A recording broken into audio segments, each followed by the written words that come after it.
Sebanyak 31 negara tercatat beresiko mengalami kontraksi pertumbuhan ekonomi selama 2 kuartal berturut-turut pada periode 2022-2023. Hal ini dipicu oleh ketidakpastian global yang semakin tinggi akibat perang, pengetatan suku bunga dan krisis biaya hidup. Dana Moneter Internasional atau IMF mencatat 31 negara dari 72 negara tersebut tercatat setara dengan sepertiga PDB dunia. Menurut IMF, penurunan PDB global atau PDB per kapita global yang sering terjadi saat munculnya resesi global saat ini sebenarnya tidak ada dalam perkiraan dasar lembaga internasional tersebut. Namun, resesi telah nyata terjadi di beberapa negara. Dari laporan WEO Oktober ini, tren negara-negara yang jatuh ke jurang resesi semakin bertambah secara signifikan sejak Januari 2022. Dari 5 negara pada WEO edisi April menjadi 31 negara pada WEO edisi Oktober ini.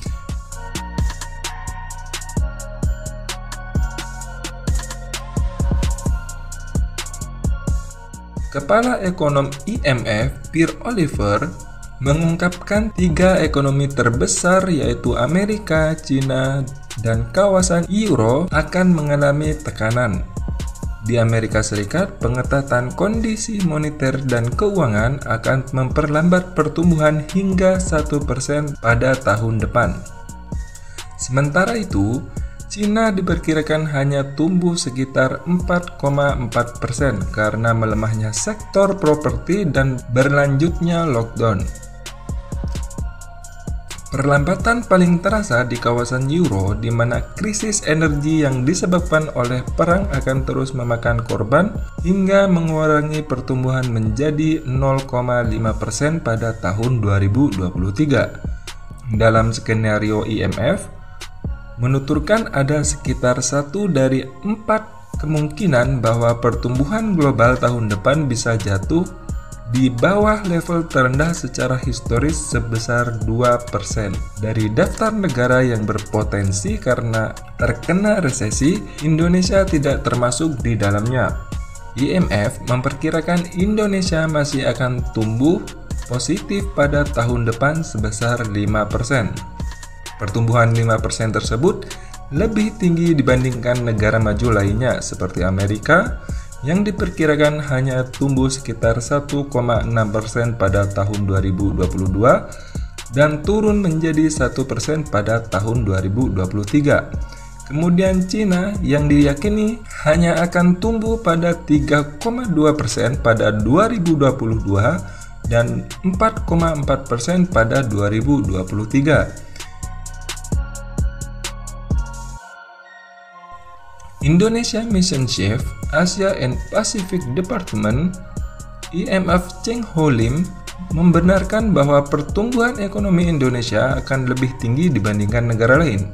Di saat bersamaan, dia melihat ekonomi Indonesia juga ditopang oleh konsumsi dan investasi. Kondisi ini bisa dicapai berkat kebijakan ekonomi pemerintah yang hati-hati dan berkelanjutan. Berikut daftar negara yang berpotensi jatuh ke jurang resesi pada tahun 2022-2023.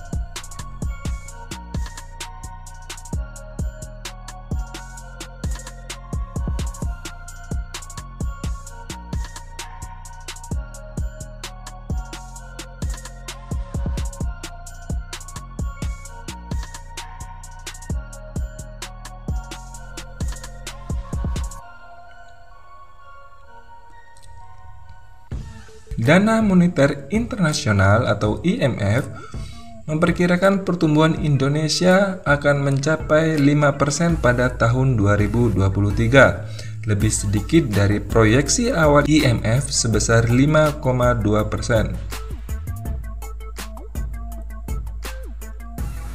Ini terjadi karena ada dukungan surplus perdagangan meningkat dan peningkatan pendapatan masyarakat. harga komoditas global memang tengah melemah pada 2 bulan terakhir. Tetapi Lim melihat sejumlah komoditas tetap berada dalam level yang tinggi. Di sisi lain, kebijakan ekonomi yang hati-hati telah berhasil membantu stabilitas ekonomi. Hal ini menjadi modal penting untuk menjaga investasi dan konsumsi. Jadi, ini adalah dua faktor yang membantu Indonesia mencapai pertumbuhan tertinggi.